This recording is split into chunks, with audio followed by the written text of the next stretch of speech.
Hello, everybody, and welcome back to All In. This week, we are going to talk about community.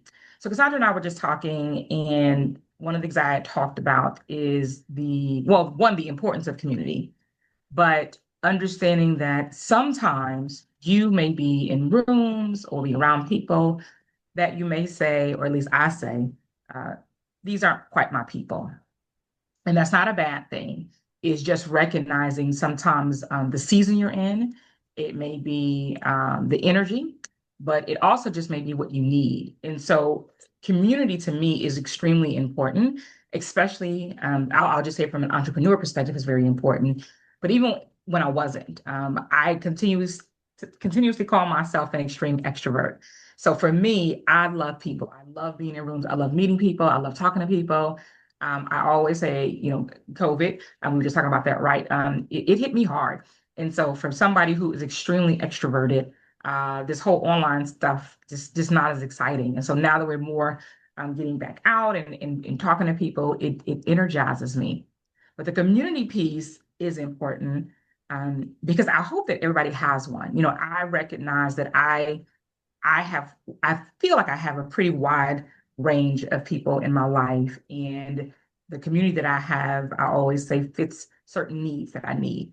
And that's the beauty of it. But what I do recognize is no matter what is I want to have the community. And I think one of the hardest things is no matter what community that you have is how you show up, but it's also how it feeds you. And so, we were just saying how we're in this time right now where people really want to be back in person and more often. And we're kind of all over the Zoom and the online. It just want to be in the room. And I will tell you, I think the last couple of months for me, I have definitely felt that. And again, I get really, really, really energized. And so I'm always curious, with people, what their community looks like. And, because I'm all about that authenticity piece of how you show up. Are you showing up in the right room with the right people? Do you have the right community around you? And so that's our topic today is community and what it looks like for you. And I'm gonna be the comic relief today, apparently. So my not that I'm not consistently that, but anyway, I have a community in my backyard. And my community is the chipmunks and the squirrels and the bunnies and the birds. And I've got like blue jays and cardinals and like all this stuff. And every once in a while, we get a good sized raccoon in the backyard. But we also recently had the addition of a young groundhog. And all of a sudden, this little guy showed up in my backyard and he's cute as a button. He's not, I said he's like a middle school age groundhog based on his size. But I've named him Rudy. Paula laughed at me, but that is something, it's important, I think, to have things in your world that give you that sense of peace and safety, but also just like you're not alone, right? And those little animals in my backyard and my lemon tree, which I've talked about many times, bring me a lot of joy. And unlike Paula, I am actually an introvert. So, and people are always surprised when I say that I'm an introvert, but I'm an introverted extrovert, however you want to name that. I get a lot of energy from being with people when I'm performing, when I'm speaking, when I'm Mhm. facilitating, goofing around, whatever. But then I have to balance that for myself because I do give so much energy when I'm out doing things. I have to balance that with time alone, time with my animal friends in the backyard, Yes. and my coffee and my trees. And so that's something that I think is really important to find what feeds you. And to her point, I have been a community builder my whole career. I have seen the power of putting people together Mhm. for a common purpose. That could be as simple as, in the past, I've built uh, an arts organization that we built that we did open mic nights. And what that did, I saw the power of that. We made it very consistent, and we created a beautiful environment, and we created a performance situation where it wasn't a noisy bar or whatever, where it felt very, very wonderful. And what we saw over the course of several years was we built a community of people, some of which actually got married, found, their people, some of which today, 20 years later, are still hanging out together. They're still doing things together. They're still doing music together. You know, and I saw just from taking an idea and creating a thing where people can come and join together in a room for a common purpose makes all the difference in the world. And I know that many people I've talked to miss that as much as Zoom. And I know some people love Zoom, and some people they're like, I'll remote all day long. That is not me, right? So like last time we talked about know yourself, right? That is not me. I do not want to sit on Zoom all day because it doesn't really energize me. I know for some people it does. Awesome if it does. Yep. Being in the room with people, having that energy.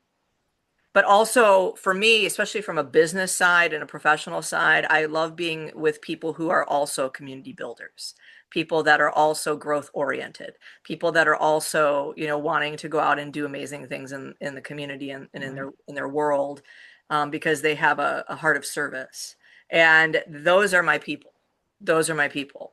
And I think Paul and I are, very much aligned in that we really want to help. We really want to help people grow. We really want to help people shine. We really want to help people find their center and be able to step into their own power and be able to go do the things in the world they want to do that make a difference. Right. And community can do that. But also, to her point, sometimes you might be hanging out in a community, putting a whole bunch of time into it, especially with the business and networking and all those kinds of things, where you feel like you're not really moving forward in any way. There's lots of nice people, but it doesn't really kind of feel like that's where you belong necessarily. And I always knew that as a musician, so once I get with a bunch of musicians, especially pros, it's like I'm like at home as you can be, right? And that's one of my communities, right? Is the music world. And we just speak the same language, and you know, um, but then there's other communities like speaking and, entrepreneurs and networking. And there's so many ways to build community.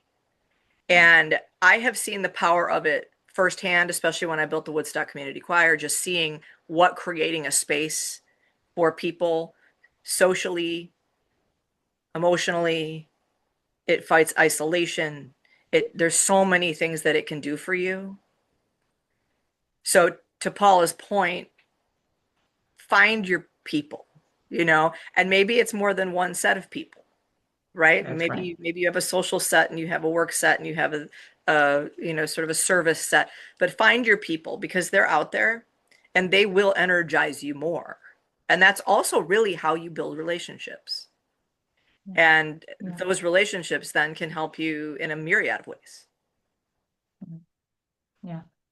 And what I'll just say, one of the key things is also recognize when the community has served its purpose.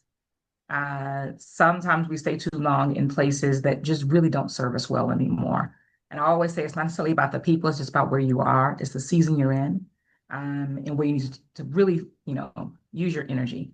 And so my ask this week is think about the community that you're in. Think about the community that you need and go find it. And that may mean you have to go through a couple things, a couple places, some time to figure it out, but it's worth it. And for those who don't have community at all, just start. I'm always a big, big advocate of just search. Things near me, whatever it is that you like. It's a great way to just start, or ask.